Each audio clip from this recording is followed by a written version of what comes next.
This is a really good take from Joe. If I'm going to be completely honest with you, this is a very good take from Joe. I was surprised a little bit. I don't watch Joe Rogan all the time.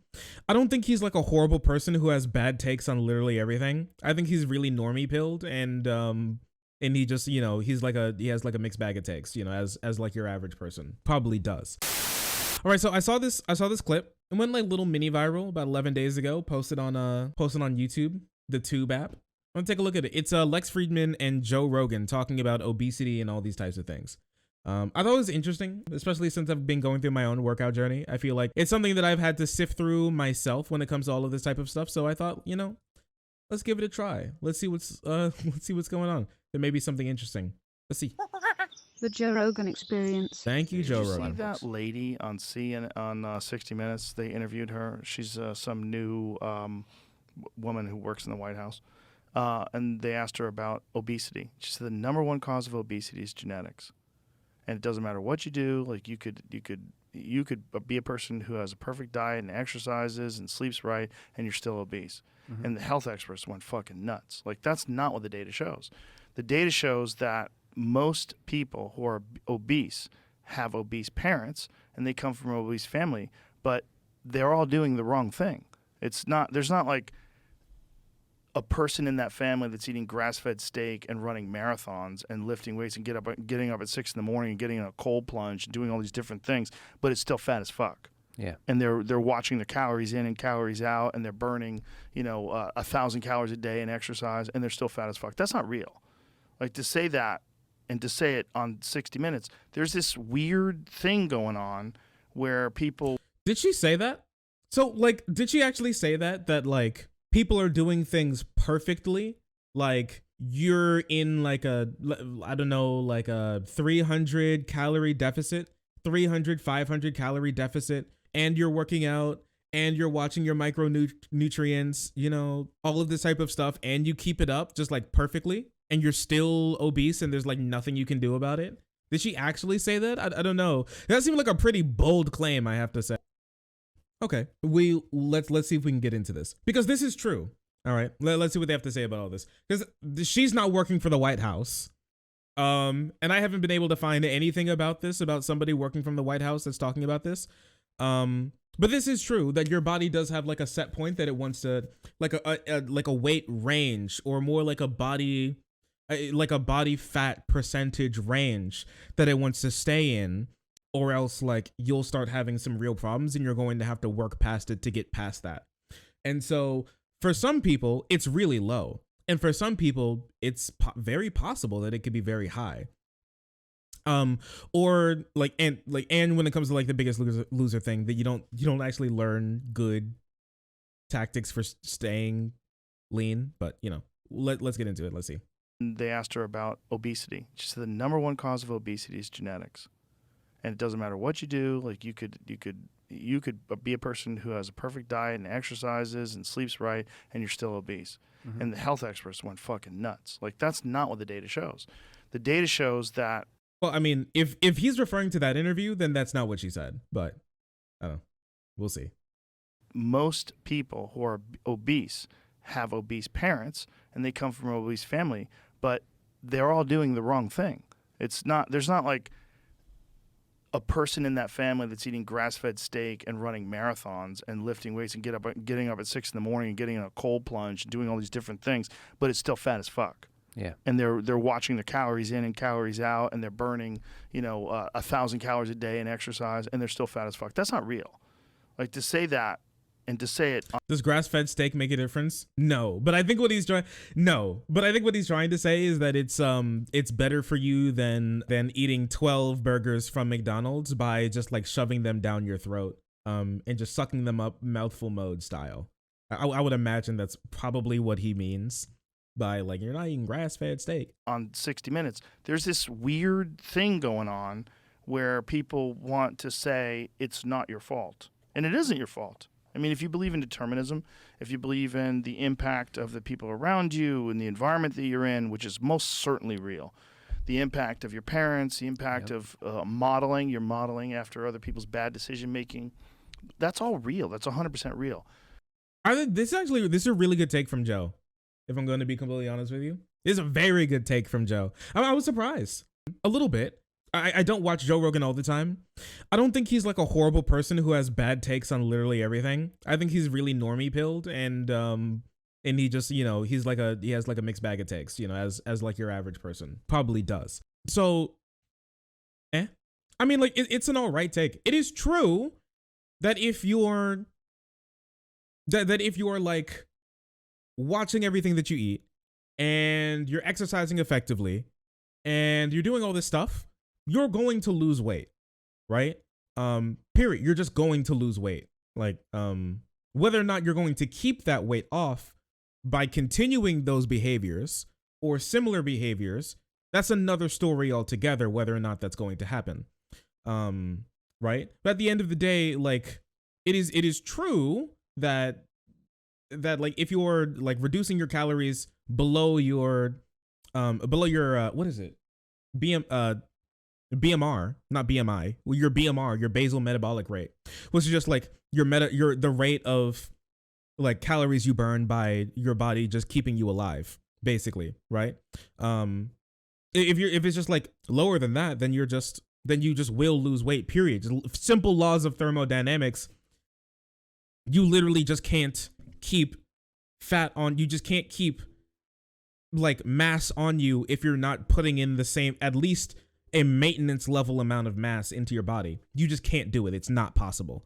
Like you're like the magical organ inside of there is no magical organ inside of your body that will create new like calories for you. It's just not possible. But to say that all obesity is just genetic is bonkers. That's a bonkers thing to say, and it discredits all these people that we know that were obese that without surgery lost all that weight and looked great. Like Ethan Suplee. Perfect example. There was a guy that was at one point in time like 500 plus pounds, right? How big was Ethan was he at his biggest? But anyway, Jamie will find out. Jamie, look that up. Documented all of it. Jamie. Publicly, because he was a fucking star. He's a famous actor. Lost all the weight and now looks great. And did it through exercise and discipline and even like was really open about the fact that he gained a lot of it back a couple times. He went from 550 to 255. He did that. Wow. He did that himself. Oh yeah, here you can take a look. Look at him, my boy did shrink up a lot. He does look a lot. He's a lot leaner. He must be incredibly proud of himself. Yeah, 100%. Yeah, but like, so I think what's happening, we're in like a big state of flux when it comes to metabolism, when it comes to like all of these types of things in like the fitness and research industry. There isn't like that much great data out there for these things. we're only really now just looking into a lot of this stuff. And only now is it starting to get like a little bit more funding, and it's mostly funding for athletes to be able to win more medals for their teams and stuff like that. That's mainly what a lot of the research is going to, and not to like what your average normal human being could do. There's just not that much money in it, right?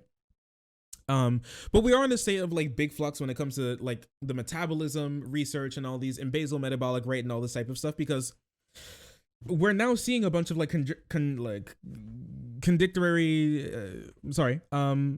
data that contradicts itself and each other like all the time, and everybody wants to run with it to be able to say something, either to get clicks or get views or have like their new workout plan that they're going to say that's based off of this research or that research that just came out that has the new crazy thing that you didn't think about that's going to blow up your that's going to destroy all the other workout plans out there, when it's just a lot of it's just kind of little BS and a lot of it's bad research.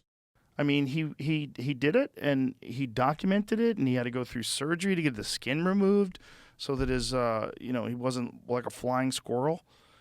But he did it. Hey, squirrel boys in chat? That it's all genetic. Like, no, he had the same genes. Like, this is the same guy. It's not. And it's also not inspiring. Yes. So, like, to say that, but that's the tension. If you say it's all genetic or it's significantly genetic, then you're encouraging people to be more accepting of the challenges of other people's lives. Like, your life might be everybody's walking a hard road is basically the philosophical thing, that you don't, just because it's easy for you to exercise doesn't mean it's easy for others to exercise. Sort of. But aren't they also saying you don't even have to walk that road because it's not going to help yeah, you? Exactly. So that's a very poor statement of that. It's a trade-off. I mean, it's a Yeah, here once I want to talk about something really quick, okay? Because this is really interesting. One moment. So there's like two things, okay? It's really important. When you see people talk about these issues, these two things are going to come up, okay? One or both of these two things are going to come up. One is going to be The Biggest Loser, right? How many of you, let me just, like, you can type one in chat if you've heard, and not from here, but like you've heard before about like The Biggest Loser trial that happened. Like afterwards, they checked back up 6 years after the contestants were on The Biggest Loser to see how they were doing with their weight loss journeys after that, right? And like most of them, if not all of them, gained 90 or more percent of the fat back to their bodies, and they were either at or near the same weight as when they started. On top of that, something even worse happened, which was that their basal metabolic rate was that of somebody who was like of a lower weight than they were, meaning that it was going to be even harder to lose weight, basically, right? It's basically your metabolism, as people like to say, is basically like the expenditure of energy that your body uses to keep you alive, right? That's always happening, always ticking. You're always burning calories, you know, cell splitting, organ functioning, heart beating, eye blinking, diaphragm moving, you know, all this type of stuff, right? Endocrine system, endocrinin, right? When you're bigger, you have a higher basal metabolic rate. You have a higher metabolism. You have a faster metabolism than somebody who's smaller than you. Period. Right? For all of these people who are saying do this or do that to raise your metabolism, if you want the most effective way to raise your metabolism, gain weight. Your metabolism will go up as you gain weight.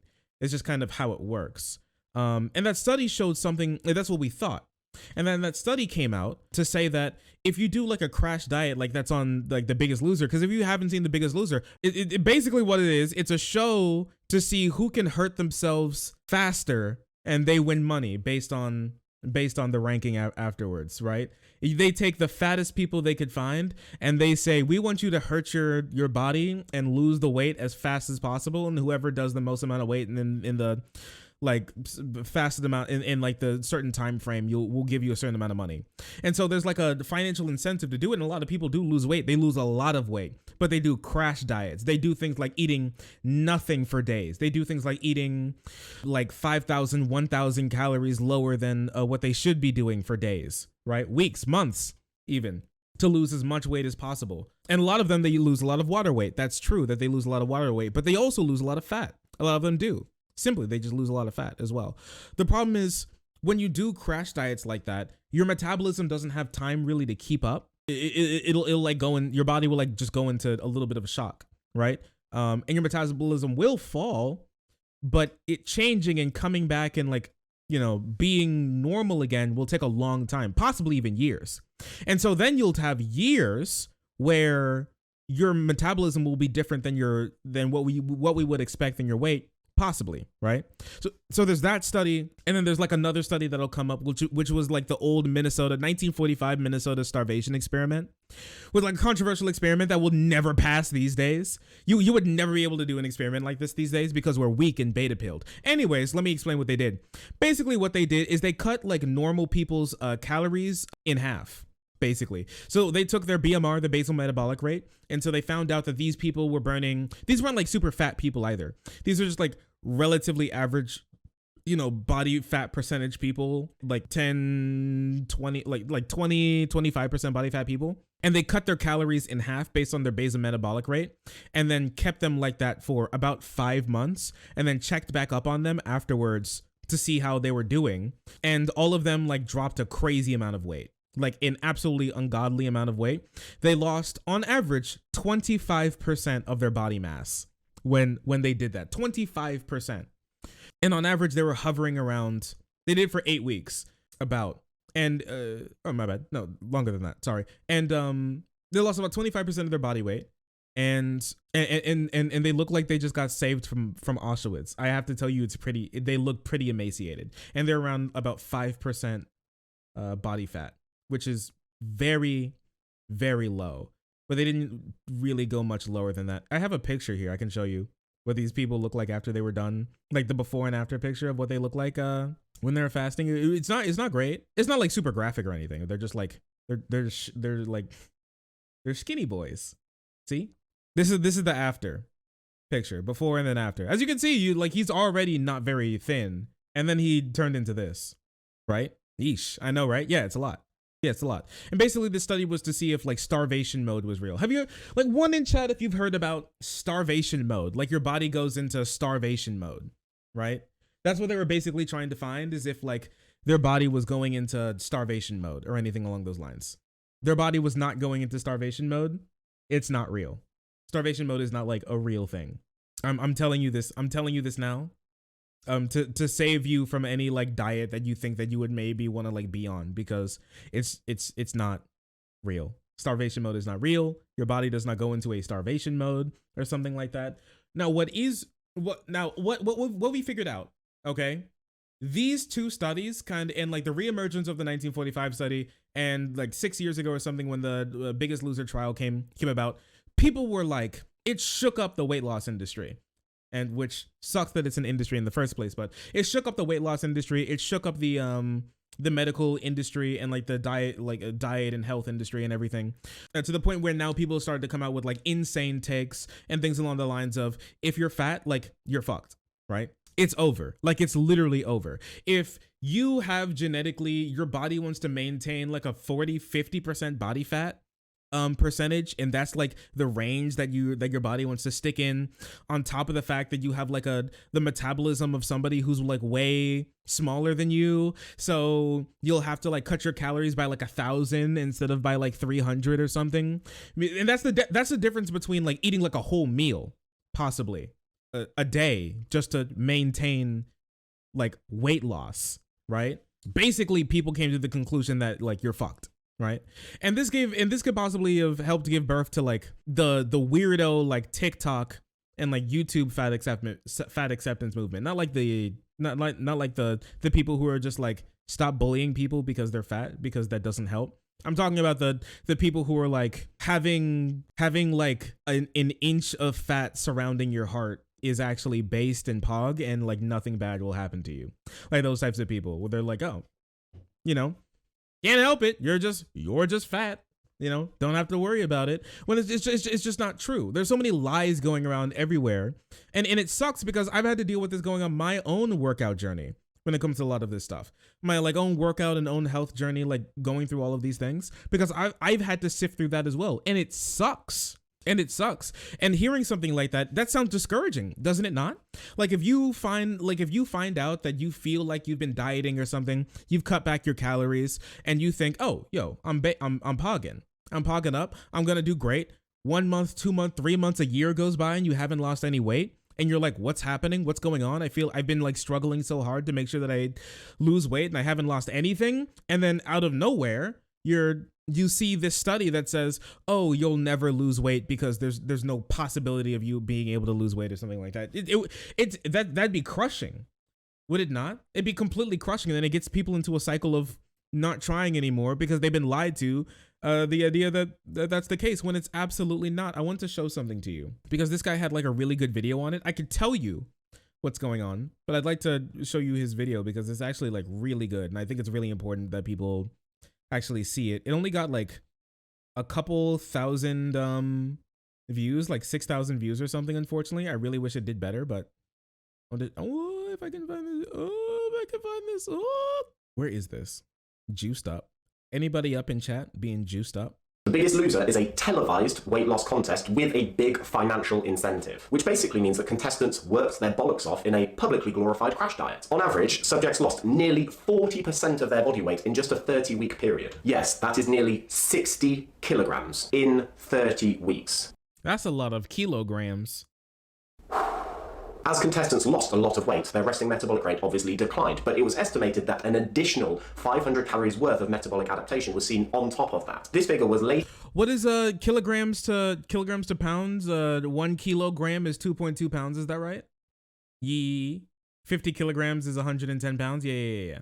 later corrected to an estimated 370 calories worth of metabolic adaptation. Not only that, but in a follow-up study 6 years later, there was an average weight regain of 41 kilograms of the original 58 kilograms. And despite this, an estimated 500 calories per day of metabolic adaptation. Yeah.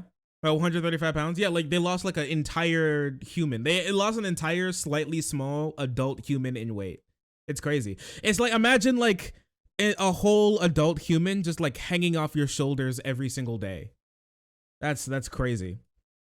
Was seen. Let's not sugarcoat this. That fucking sucks. If you had maintained a weight loss of 15 to 20 kilograms and you found out that not only was your resting metabolic rate lower, but it was an estimated 500 calories per day lower than you would expect, that would be a massive fucking buzzkill. Now, this is where some people would swoop in with a sales pitch to try and convince you that their revolutionary diet plan will stop your metabolism from plummeting to the floor. But true, guys, buy my pills, buy my drugs, buy my surgery.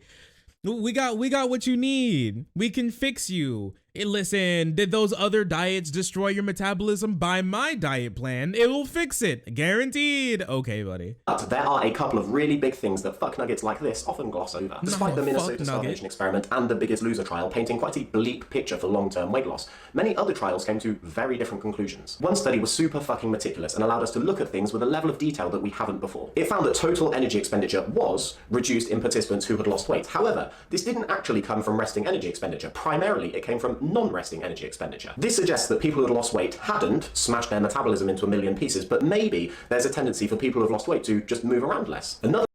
So basically, to explain that, what happens is when you lose a bunch of weight and you do like a crash diet or something along those lines, or if you get to a weight in which your body finds, unsavory, typically on average for men, it'll be in the ballpark of 15 to 16, like it'll be in the range of like 5% to 15% body fat. Most male bodied people will be in that range for your body to like react negatively. You get to get like lethargic, to like, well, you want to eat a lot more, you're always hungry, you're sleepy, you don't move a lot, and it's a bunch of like unconscious movements and like things that you do, right? So if you're like a fidgety person at like your normal body weight, if you drop like pounds below what your body would find like comfortable sitting at when it comes to body fat percentage, you'll more likely than not, like your body will tell your brain will tell like the fidget part of your brain to shut the fuck up and stop, because you're killing us, right? Because it thinks that it's dying, right? 5% body fat is skin and bones. Well, if you're working out, you're probably pretty big. You're just really, really cut, right? If you're like 5%, the only people who typically get to 5% body fat are people who are starving to death and people who are starving to death, but they're doing it for a competition. So they're like really ripped. Like if you go on stage, like if you see like bodybuilding or like bodybuilders on stage, like competing, those people are like dehydrated and at like 4% body fat, typically. Like between 6 and 4% body fat, typically. And for like female bodied people, you'll probably like it'll probably be in the range of like 10 to 15% body fat that your like body is going to be unhappy being at. Some female body people can get like really low, but most of them absolutely cannot without suffering not only like lethargic and all that type of stuff. Hormones become like a massive issue. Horrible, terrible periods, even worse than your average period. I've never had one, but I've been told that the periods are like insanely terrible. Hormones are completely out of balance, all these types of things. Your body is just very, very unhappy with you, and you can get like genuinely pretty sick at like a super, super, super low body fat percentage as a female bodied person, as a mons pubis enjoyer, right? So yeah, basically that's what he's talking about. Anyways, and so since you move around less, your body will burn less energy.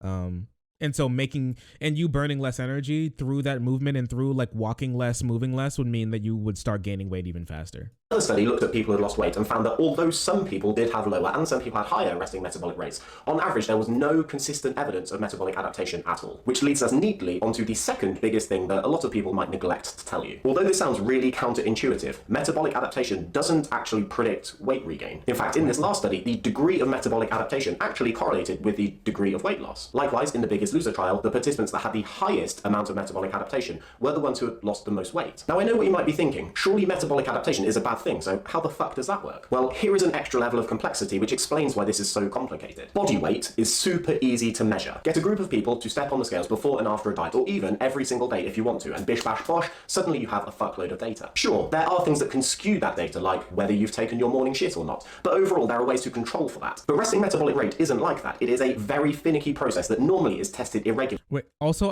I'm sorry, I have a little question. Do you guys poop in the morning? I feel like I don't poop in the morning. I haven't pooped all day today. Sometimes I feel like, oh, I gotta take my morning poop, but I don't poop. My body's like, I'm holding on to this shit, but like literally. Like solely before and after a diet. And it can be thrown off by many things, and one big one is energy balance, i.e. if someone's weight is going up or down at the time of measurement, it can skew the result. One study recently found that if they tested participants' resting metabolic rate when they were weight stabilized, the apparent degree of metabolic adaptation was cut in half. So the large degree of metabolic adaptation in older trials may be just because of the way it was tested, or it may be because metabolic adaptation in those particular trials was measured in response to a particularly extreme weight loss intervention. So what are the super simplified cliff notes? Yes, your metabolic rate is likely to decline if you lose a lot of weight, and at least a large chunk of that is totally normal. There may be a degree of metabolic adaptation on top of that. Although this isn't ideal, it is far from an insurmountable barrier to long-term weight loss. So much so that some studies have actually called out that particular narrative. Many studies have shown that the degree of metabolic adaptation weirdly correlates with the amount of weight that someone loses, and it doesn't predict weight relapse. So be careful of anyone who talks about metabolic adaptation and only mentions 1 or 2 studies. Well, there you go. Incredibly interesting, isn't it? So thankfully, those studies like the starvation mode study and the study about in the Biggest Loser trial that they did does not seem to be supported by the new data and the new information and research that we have based off of more detailed, more intricate studies that looked into what they were talking about, and we're able to find what's going on. I think it's super cool, and it's great because please, if you ever hear somebody say that it's just like impossible to lose weight, please tell them no, it's not. It could be harder for some people. Another study that was interestingly done was on people who like they did the opposite of like the Biggest Loser. They did the biggest gainer thing where what they took like a bunch of people and they told them, hey, we're gonna fill up that belly, and they increased their calories that they were going to eat for the day by 1,000. And you would imagine that the weight gain, smallest loser. And they would imagine that the weight gain would be like somewhat similar, but it was nowhere in the ballpark of similar. Jeff Nippard has a good video on this. I want to show you it. Jeff Nipperino Cappuccino. Where is this? Here we go. Take a look at this. And this is, in large part, subconsciously regulated in the brain, and it also happens to be very individual. One 2014 paper found that NEAT can vary up to 2,000 calories between 2 individuals of the same body composition, same gender, and age. NEAT also, in very large part, explains the differences you see amongst individuals in response to the same diet. In a 1999 study, Levine and colleagues gave subjects in excess of 1,000 calories per day for 8 weeks. And at the end of the 8 weeks, the amount of fat gain varied from just 0.79 pounds all the way up to 9.3 pounds. That's crazy. That's the part where I was like, I need to show you guys this because it's incredibly interesting. 1,000 extra calories, like a whole meal, a whole pretty filling meal, was like a really, really big filling meal that they fed somebody extra. And some people gained less than a pound, and somebody else almost gained 10. That's remarkable, right? And a lot of that comes from NEAT. Yeah, a lot of it just comes from NEAT, right? So you're just once again, not the type of NEAT that a lot of us are. Like you don't have a job and you don't go anywhere. The type of NEAT that's like non-exercise energy expenditure, like that type of NEAT is what they're referring to, right? Yeah, and so some people, it's less that their metabolism is super fast. I have like a pretty thin friend who's always been a hard gainer. Like it's always been difficult for him to put on. He's been wanting to gain muscle for a while. But he just can't. right? Or a lot of it could simply be because of his need. Like, for one, like, it's harder for like smaller people who've always been small to eat a lot because they have small stomachs. So it's hard. They're basically going to have to force feed themselves to eat more calories to gain more weight. On top of the fact is they're just like, they could just be fidgety. A lot of smaller people could simply just be fidgety more, and you want to move around more. And it's easier for you to move around more if you're smaller and lighter, right? It's less expenditure on your body to do that. And so it's really easy for your body to be like, hey, move around, bucko, when it doesn't have to spend much to really do it, right? So the next time somebody tells you to stop fidgeting, remember to tell them that it's a part of your workout plan, okay? Don't let them stop you. It's important. Like, fidgeting can expend a lot of calories. If you're moving, hey, look at this. It could be in 8 weeks, it could be the difference. It's possible that it could be the difference between you gaining 10 pounds and you losing weight. And gaining 10 pounds and you losing 5. It's crazy, right? Never stop, never stopping. So true. Always moving, always grinding. You can't stop me. So yeah, this was like really interesting. And genetics do play a role into it. Yes. And we should not shit on like obese people for being obese, because it'll only make their lives worse, which is, I think, making people's lives worse is a bad thing. But, you know, well, we're all different, I guess. Different philosophies. Pull yourself up by your bootstraps. Right. It's a really inspiring, powerful, empowering philosophy. But it's like, yeah, well, sometimes it's harder. You than can't. Others. You can't say that, because different people have different. Some people don't even have fucking shoes. Like, Damn. Pull yourself up by your bootstraps is stupid. And I did it. Why didn't you? No, you did it. I can't with your afford life. my The idea man. that your life, because it was like this difficult, guy. is exactly the same as somebody else's life, which may be more difficult or have insurmountable obstacles that are in the way. There's also like different temperaments, different mental fortitude that people are just, for whatever reason, from the womb have. Some people are just determined from the time they're really young, and some people are just not. Some people are discouraged easily, and some people are not. And I don't know why. Yeah. But to say that there's no way is crazy. To say there's no way is like, that's irresponsible. And it's also like, to say that and just put it on 60 Minutes, hey guys, that's not true. And you could talk to a lot of people that have lost weight, and they'll tell you it's not true. It doesn't mean that the people who are obese didn't get a really bad hand genetically, a really bad hand in terms of the environment they grew up with. Yeah, they got dealt a bad hand, no doubt. And it's one of the big reasons for why, like, kids who grow up in households and with like families who are like obese tend to have obesity as well. It's part genetic and part lifestyle, right? Like, you impart lifestyles onto your children based off of simply just mirroring, right? So if you live a lifestyle in which it precludes you more to like doing things like eating out, if your temperament just isn't like in line with like losing weight typically, or you don't know how to lose weight, or you don't know how much you're eating, that's a big thing. I can tell you guys this. You all have no clue how much food you ate today. Like, how many calories you ate today, okay? You have no clue. Zero. None. If you think you, and more likely than not, if you think you have a clue, you have even less of a clue than somebody who doesn't have a clue at all, right? And it's wild, because the difference between you like blowing up your calorie surplus and you being like you like blowing up your calorie surplus and you like being at a deficit to lose weight that day could be like a single splash of olive oil, or like one more tablespoon of like salad dressing that you put in, or like a couple extra vegetables, right? Or one more egg, or like one extra pinch of Parmesan, you know? Or one like small scoop more of oatmeal possibly as well. It's really hard. Let me see if I can find this for you. Here we go. Because Jeremy Ether did a great video on this as well. I watched this not too long ago. It's incredibly interesting. Take a look at this.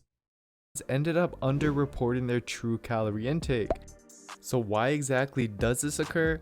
Well, the truth is that most people are really bad at estimating the actual amount of calories that they eat. For instance, how many calories would you guess is in this meal consisting All right, guys. This is of 2 pieces of whole grain toast with avocado and a little bit of olive oil drizzled on top? All right, guys, take a guess. 2 pieces of whole toast with avocado and olive oil. 69,000. Yeah. Chances are you wouldn't have guessed that this healthy meal consists of a whopping 620 calories. Sheesh. 620 calories. So this toast and avocado would be like Bro, what? I know, right? It's a lot of fat. And avocado's very fatty. The olive oil is literally fat. And the whole grain toast itself it's carbs, right? Which turns into sugar, which turns into fat if you don't need it, right? And so, yeah, it's a decent amount of calories. It really is. And it'll blow you out of the water when you see it, because you're like, holy shit, I've now eaten a fourth, a third of the calories that I want to eat today, just in like your morning toast that you thought was healthy. Because a lot of other people think, because people like want to think that like, oh, to lose weight, I don't need to like change how much food I eat. I just need to eat better food. No, if you eat too much good food, you'll also like gain weight, because it's not about like how nutritious the food is. It's about how much you like, how many calories you eat. Now let's take a look at these two seemingly similar bowls of dry oats. Would you honestly be able to eyeball? All right. Wait 1 second. Which one of these has more calories, and how much more calories? Left, right, left, right. On the right, how many more calories do you think? The third option. So true. He's about to put a bowl out of his ass. It's crazy. Would you We'll see. honestly be able to eyeball and guess that the one on the right has almost 100 calories more than the one on the left just from adding a little bit more oats? Probably goodness. not. And this difference in perceived versus actual calories very easily becomes a factor that's inhibiting your fat loss. So to mitigate this, you'll want to start monitoring your food intake and ideally taking the time to accurately measure everything with a food scale. You don't need to do that. you don't need to do all that. But that's a lot of work. If you're really, really serious about weight loss, you could go to Walmart and pick up like a $10 scale and you can start doing this.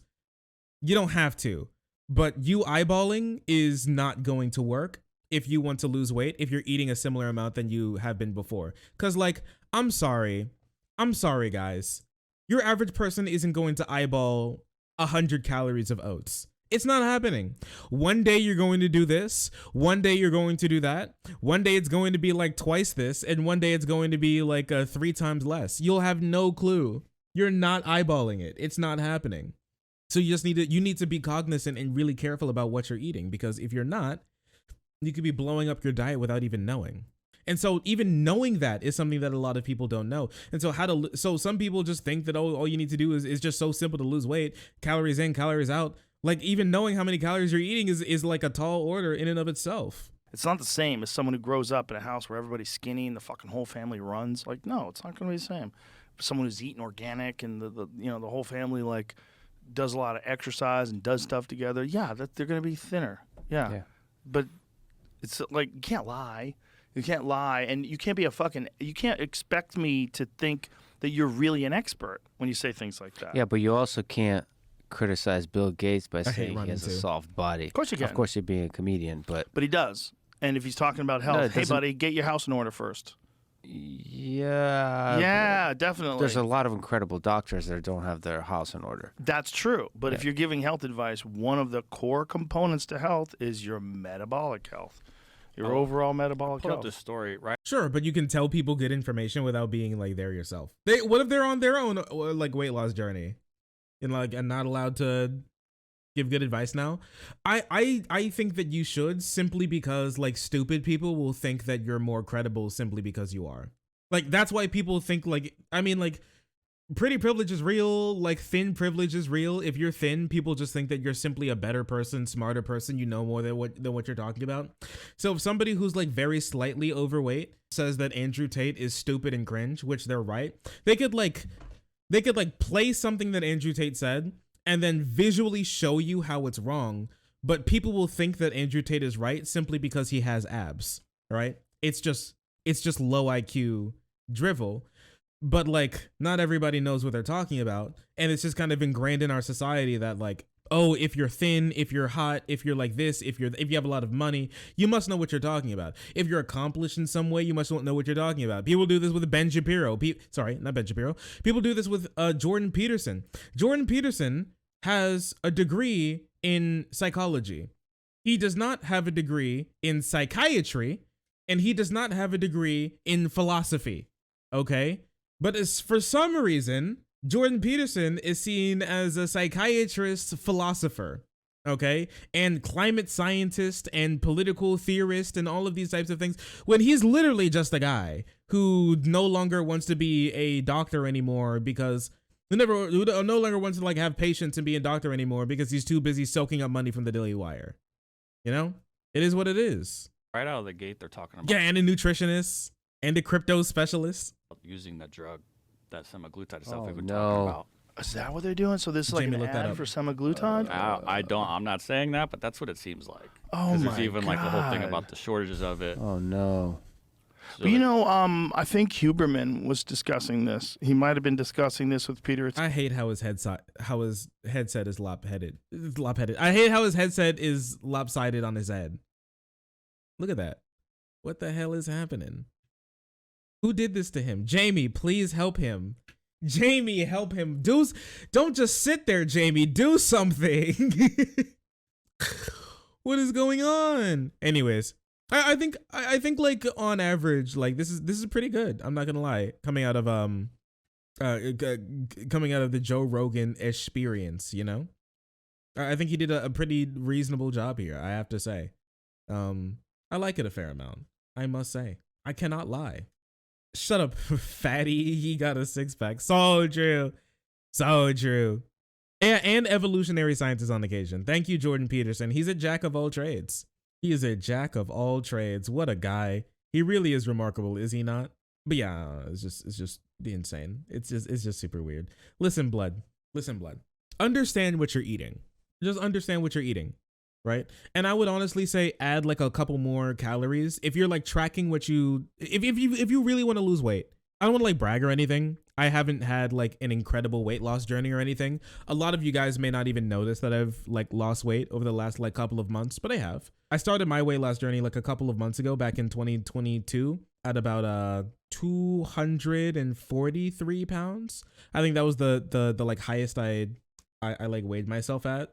I didn't feel like 243, right? I didn't even think I looked 243, if I'm gonna be honest with you, but I was 243. The scale, the numbers do not lie. And at the moment I weighed myself yesterday, and at the moment I'm at 229. And so I was incredibly happy with that. But it did take work and it did take time. For me personally, I don't track what I eat in the sense of, how tall are you? I'm 5'9". I don't track how much I eat in the sense of I don't like weigh what I do, and I don't like count all of my calories, you know, fastidiously. I can't do that. I have ADHD. It's not happening. Okay? It's not happening. Period. I'm sorry. I didn't even try because I knew it just wasn't going to happen. And so since I knew that wasn't going to happen, I had to pick like another way. Right? I just can't mark down all my food and weigh myself exactly at the same time every morning. It's just not going to happen. I can try. It won't be happening though. The streamer, he's just like me. And so like, because of that, what I now do is I eat certain foods that I know the calories of, or at least I have like, what I do is I measure like some of the calories that some of the things that I'm using if I don't know exactly what calories they are. And then I just add like 100 to it. I just add 100 to my guess just to give me like some breathing room to be safe, right? When it comes to that type of stuff. And I typically only eat once or like twice a day. That's just like, I don't know, just like how I am. I only eat like once or twice a day or something, right? And I try and not to keep like a crazy amount of like food near me or around me that's like bad for me, or that's like high calories, so that I could like snack on a bit that isn't crazy. So some of you may remember the nut bucket. Unfortunately, because my room flooded, I had to throw away the nut bucket, but I had like a nut bucket around me, and I had like some bars around me. And so I knew how much like how much a handful of nuts are. I know how much I know exactly how much a bar of like a snack bar would be, because it's literally on the back. And so I take that all together, and I think of like, and I go back what I ate that day. Typically I do it in my phone calculator app. I'll like take what I ate. If I'm not exactly sure, I'll like look up how much I ate. I'll like Google, if I eat like 5 strawberries, I'll like Google calories of 5 strawberries, and they'll be like 250, 300 or something. I'll add like 50 onto it, put it into the calculator. And then like later the day, I'll be like, I don't know, I'll eat like a bowl of cashew e pepe or something, right? I'll make like some homemade cashew e pepe. I know how much one serving of like noodles are because I only eat like one serving of noodles. I type that in. I have like You know, I have like, I know just like around how much like a splash of like olive oil is. I round that up about like 100 just in case. So stuff like that, right? That you just take the time of to put together a little bit. And then once you do it a decent amount, if you eat like similar things every day, you'll have an idea of how much you ate. And on top of that, I have like, you don't need to buy any crazy pills or something. I do have some pills. I have glucomenin. I've told chat that before. I have glucomenin. Basically, it's just like a plant fiber that expands in your stomach after you eat it. When it comes into contact with water, that makes you feel more full, even though you're not. And it helps get you some fiber in your diet. Cause I know you all be eating that crazy processed garbage that has like negative fiber in it, and your poops look like monsoon season mudslides, you know? It's not great. So it's good. It's just generally good for you, right? When I come after you can eat, you don't have the good thing. What's made me lose weight is I'm not on some crazy wacky diet. Okay. I'm not like eating much differently than I did when I wasn't dieting. I just am more cognizant of like what I'm eating now. I'm thinking about what I'm eating now, which is more work than what it was, but it's not like measuring out like I'm not measuring literal individual oats I'm putting in a bowl. I have an idea and then I round up by like 100 or something when it comes to like a full meal, like a bowl of oats or something, and I move on with my day. And then I want to make sure that I'm in the range of like 500 to 300 less than my BMR. All you need to do is like type in BMR calculator.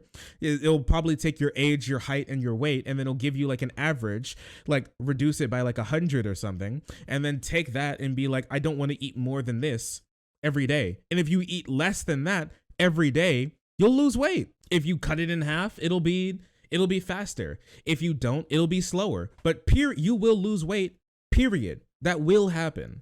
And if you go to the gym and then you work out more, yeah, you will lose weight, period. But if you actually want to lose weight, I'll give you advice for actually losing weight. 2 things: eat less, walk more, and the pounds will just come flying off of you over time. It will.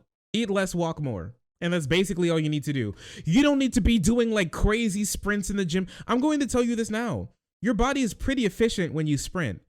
You're not burning a Big Mac sprinting. Nobody has ever done that. Nobody ever will. It's not possible. You're just not burning that type of weight, right? Dude, like you can lift weights, you can increase your lean muscle tissue on your body because your muscles burn a lot of energy. And just by sitting there, since I've put on like 3 pounds of like 2 or 3 pounds of muscle on me at the moment, like somewhere around there, I'm burning more calories than I did before by simply like increasing the size of my muscles, because there's more muscle fibers, meaning now they're burning more energy. And while I'm just sitting here, right? So I'm just sitting here burning more calories than I did like 3 months previously because I have more like lean muscle on me. And because of that, I've been losing weight even faster. And so you can make these things happen, and you can make them work without spending all day, every day, typing in every single grain of rice that you eat into an app. It's ADHD friendly for me, and that may work for you guys as well. And so like, yeah, just don't listen to people who have something. Be very wary of somebody who has something to sell you, or they have like a fad diet to tell you. Skip the keto shit. You don't even need to do intermittent fasting. You can if you want. It's called sleep. That's me personally, right? You can do it if you want. It's not bad for you, but you can do it if you do it correctly. Like any like paleo diet, fucking carnivore diet, pee poo poo diet. Like you don't have to do any of it. Stop the diet. Stop. Eat less, walk more. Walking is the best thing that you could possibly do. All right. You like walking up and down your street in your like cul-de-sac. You do like 3 of those while scrolling through, like doom scrolling on Twitter on your phone. I promise you the pounds will come flying off of you. They will. They just will. Like that type of movement just helps your body out so much. As you saw previously, NEAT, that like small amount of movement you do per day can burn 2,000 calories. That's like as much as that's more than some human beings need in calories for maintenance a day. That's a lot. And so, yeah, you don't need to be heaving weights to get like massive, huge. You don't need to look like Rogan. You don't even need to look like me. Just walk more. Walk for 30 minutes a day, and I promise you that could possibly be like a whole new bowl of like oatmeal or something. That could possibly that could be a lot of calories that you could burn simply by doing that. Fidget some more. Purposely fidget every now and again. That's something that you can do. Purposefully shake, like bouncing your leg is something that you can do. You're actively shaving off calories. It's possible. You don't get on some crazy fad diet. Don't hurt yourself by doing something crazy. Don't think that you need to fast all the time. Don't think that you need to like starve yourself. Don't do it. You're more likely to hurt yourself than lose weight. And the worst thing about it is that it's not sustainable. You'll do it for a little bit, and then what will happen is you'll fall off of it because it's not sustainable. You can't keep it up for any like long amount of time. And then you'll like blow up to the same weight you were or even higher. And you'll get even more discouraged. Please, I beg of you, take care of yourself. Don't listen to all these people who have to sell you something. Chill out. Get out there and walk more. It's good for you anyways. And I promise you the weight will come off. And if you want to build muscle, that's a whole new type of thing. But they're good videos out there. But go watch Jeff Nipper, Jeremy, Ether, Athleen X, Alex, Leonard. All those guys have like good science-based videos that you can watch if you want to build muscle. But that's not what we're doing here. You know how it is. You know how it is. Oh, sorry. I didn't see you there. If you're enjoying the content, hit the subscribe button. If you don't, it'll make Boo very sad. I know a bunch of you who are watching are not subscribed. Join the frenzy. You won't regret it. Thank you, Boo.